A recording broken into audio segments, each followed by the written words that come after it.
Voilà, nous sommes le 27 septembre, vendredi, et nous rendons, vous le savez, hommage tout au long de ce télématin qui se poursuivra jusqu'à 9h50. Et on va commencer par parler de son amour de la terre et des paysans avec vous, Isabelle. Merci d'être là pour cette évocation. On se souvient tous des phrases comme ce ne sont pas des bovins, ce sont des chefs-d'œuvre au Salon de l'Agriculture. Il était très fort pour ce genre de formule. Rendez-vous, le Salon de l'Agriculture, que ne ratait jamais Jacques Chirac, que l'on prenait pour un paysan dans l'âme, il l'était peut-être. En tous les cas, il était né à Paris, il ne faut pas l'oublier. Un rendez-vous qu'il ne ratait pas en tant qu'amateur de grande bouffe également. Alors, comment est-ce que vous expliquez, vous, aujourd'hui, avec le recul, ce lien étroit qu'il y avait entre cet homme, la terre et les gens de la terre? Alors, je crois que la première chose, ce sont les racines de Chirac. C'est-à-dire que certes, il est né à Paris, mais c'est un gars du cru, arrière-petit-fils d'agriculteur corrézien, petit-fils d'instituteur corrézien, de père et de mère corréziens. Il a une enfance simple, provinciale. Il va à l'école communale en Corrèze. Il est élevé avec les valeurs de la République et il va rester marqué par ses racines.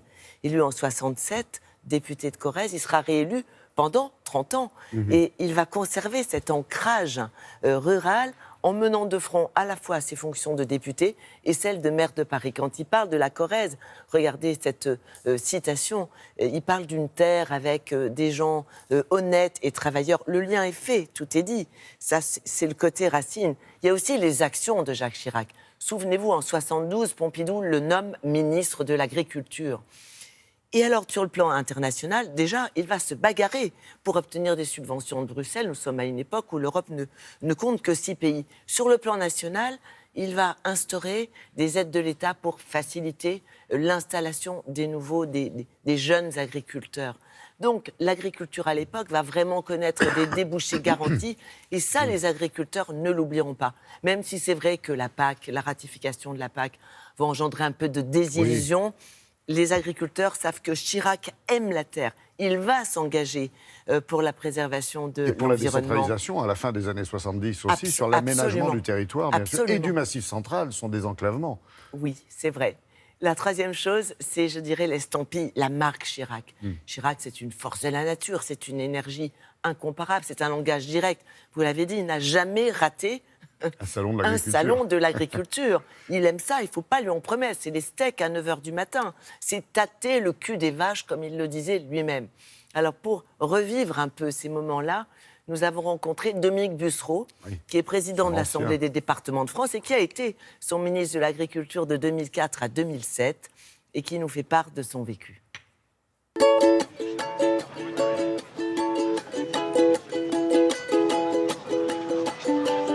Il y avait une espèce d'engouement populaire autour de Chirac. Il incarnait le salon de l'agriculture, et parce qu'il incarnait la France, et parce que les gens sentaient bien qu'il était à l'aise.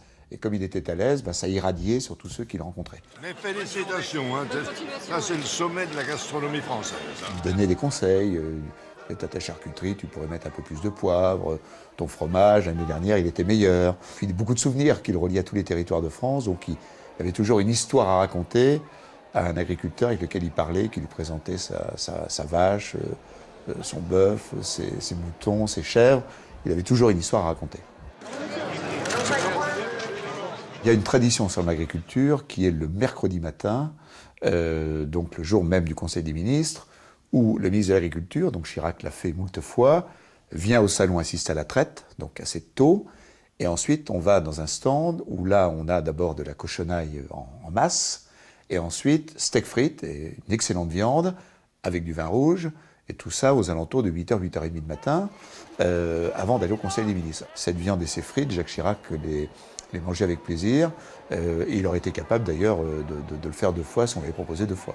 Quand quelqu'un le voyait passer devant son stand et sortait avec de la cochonaille, un fromage, etc., il se précipitait, il s'arrêtait. Et alors que Claude et son entourage lui disaient « allez-y, oh, non, il faut que je goûte, etc. » Donc il essayait de tricher par rapport au parcours imposé qu'il trouvait un peu frugal.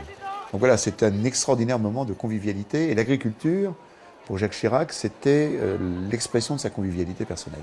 Faites attention, ne vous approchez pas trop près parce que ça lui fait peur. Quand vous allez dans beaucoup d'endroits, ça m'a frappé quand j'étais ministre de l'Agriculture, ou après, les gens vous montrent la photo avec Chirac. Parce qu'il est venu dans telle ferme, il est venu dans tel village, il est venu décorer telle ou telle personne du mérite agricole, du poireau, comme il appelait ça, parce que la couleur est verte. Ça fait 20 ans que je fais le salon de l'agriculture, ça fait 12 ans que je vous serre la main, Président. Et donc, il l'a gardé avec beaucoup d'agriculteurs. Alors maintenant, c'est évidemment des générations qui changent. Il a gardé avec beaucoup d'agriculteurs un lien personnel très, très étroit et franchement très émouvant. Derrière. Oui, c'était un 4x4 en fait. C'était l'homme public tout terrain. Il s'arrêtait partout, il y est resté quelquefois la journée complète. En 2007, la dernière année de son mandat, il a été évidemment chaleureusement applaudi. Et il a encore eu un accueil triomphal l'année suivante, en 2008. Donc, si vous voulez, pour le monde paysan, pour les agriculteurs, il reste le président qui les a le plus soutenus. Voilà. Et merci à Dominique Bussereau pour son accueil.